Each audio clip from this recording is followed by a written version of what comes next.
Hey guys, yes, you read that title correctly. We have got full-on makeup today. We're gonna do it. I'm really gonna try. I'm not very good at this, but I'm gonna try. We're gonna do the whole thing. Okay, but we're also gonna talk about this. This is the BS Mall brush set. I ordered it from Amazon. It comes in this nice little case. Got a ton of brushes in there. It comes with this little paper about it. That's how many brushes you get, like a ton of brushes. So let's take a look at these guys before we start using them. So they all came perfectly packaged, but I took them all out of the package and cleaned them off with some alcohol so that they'd be ready to use. I have in fact already tried the flat top kabuki brushes. This is the just flat top one. This is an angled flat top one, and I don't love them because they're not particularly dense. Very soft.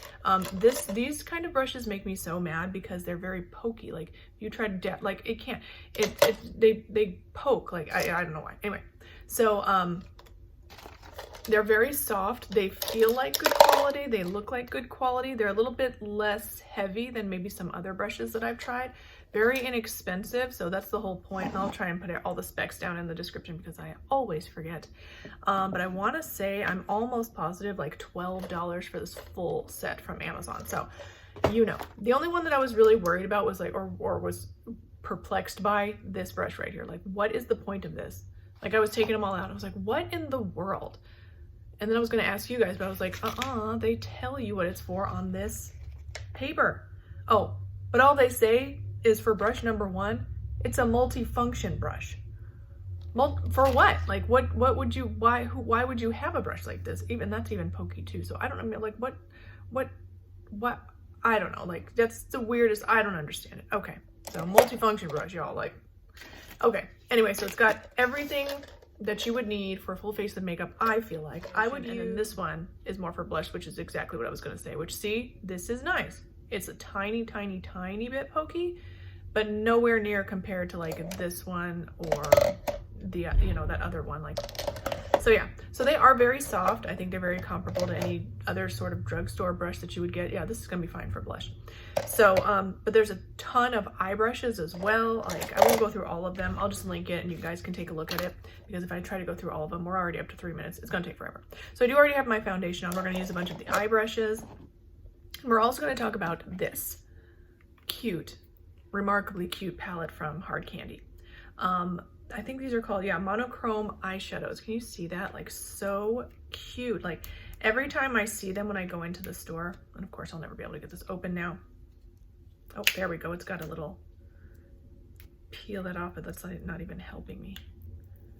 There we go.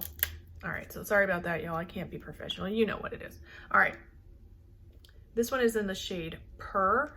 It even says it like embossed in there. Just real pretty. Like they have a bunch of shades, monochromatic color schemes, and like green, purple, like a more warm sort of neutrals. This one kind of is sort of cool purpley neutral set, but it's got like a metallic, and then this is just like a little bit shimmer, a little bit of a shimmer. It's not like, this is more shimmery than this one. So you could use just your two, like, yeah, so they've got a bunch of different colors like that. So we're gonna try that today with our full-on makeup. So let's get going. I've got my foundation already on, concealer already done. So we're gonna go ahead and we're probably just gonna use a bunch of different products in this video, and we'll just call it a full face of first impressions or something like that. So I got the Lottie London Arch Rival Microblade Effect Brow Pen in the shade Cool Brown. I know these came out a while ago. Never tried them. Oh, I'm actually scared. Should I do this? Oh, it almost has a green undertone. So that's cool. So let's try it. That's usually how I do my makeup, is top down. So we're gonna start out with, I didn't put any powder on though. Okay, we'll powder up after. Okay, so let's get some brows on, shall we? Oh, I'm scared.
Okay, so here we are, full face done, and I indeed did do a full-on makeup look. I know like some of you are gonna be thinking, that's not that full on. For me, totally full on, okay? So let's talk about the brushes. I think they're nice. I think it's a good value for money. The only brushes I didn't like were the 3 foundation brushes, which is such a bummer because I was really looking forward to them. But I will say they all worked. The only one that I will never use again is this one because it's just too pokey. There's no reason for it to be this pokey, or at least there's no, sorry, my battery's running low. Just too pokey for my face. These ones were a little bit not as dense as I would like, but they still worked. I did my foundation with them, blended it out fine. They're just not as dense as I would have liked. But I mean, for all the hundreds, several eye brushes that you get, like a ton of eye brushes, lip brush, all of it, like, oops, dropped one on the floor. I think this is a great value for money. The eyebrow pencil, did I talk about that already? I think it works good for if you use it the way you're supposed to. I'm trying to get it off my table here. If you use it the way you're supposed to, just with the prongs, just like that, you're gonna get a good result. I tried to use this edge right here, like to make maybe 1 hair instead of 4, and that didn't work out at all. It was too much. It made like a thick line, and that's not what we're looking for. We're looking for a thin line, you know, not obvious brow. The shade is Cool Brown, which is this right here. So I mean, it's got a little bit of, it is cool, but it's got a little bit of green in it almost. So it's sort of, you know, if you have really dark eyebrow hairs, it's going to blend in really well. I personally would have liked a more gray tone, something like a graphite, like a pencil lead sort of color, just because my hair is gray, even though my brows are like technically black, or like really, really dark brown. I just would prefer it to look a little bit more gray to kind of match my hair, and that always makes it look more natural for me. But it's looking pretty natural, and I think the idea of it is very interesting, and it did work. So that was fine. The eyeshadows, good. I really like them. I've got a swatch for you. It's from, can't do it. Why can't I do it? Darkest to lightest. I think they're good. Like, and value for money, really good. They're very similar, I would say, in quality to like the e.l.f. Bite Size. But if you're looking for sort of a monochromatic, which is what these are, color palette, can't go wrong with that. I am kind of feeling like something is burning my eyes a little bit, but who knows? I did get a little bit of the shimmery, like the most shimmery one, this one. It's got a little bit of a silver glitter in it, and some of that did drop down, but not terribly, and I probably would get that from any other sort of shimmery sort of eyeshadow that I would have tried. So I'm gonna give this one an A. And I really do like the brush set as well, but you'll have to like decide whether or not it's worth it for you to purchase the full brush set if you're not gonna like the foundation brushes, which again aren't bad, they're just not as dense as I would like. So they're not as dense as, say, this BH Cosmetics one at all, like not at all. It's like half the amount of bristles here in these ones than is in this one. So that's gonna have to be a judgment call that you make. So thank you guys so much for watching. Please don't forget to thumbs up, like, subscribe, ding my bell, and I'll see you in the next one. Bye.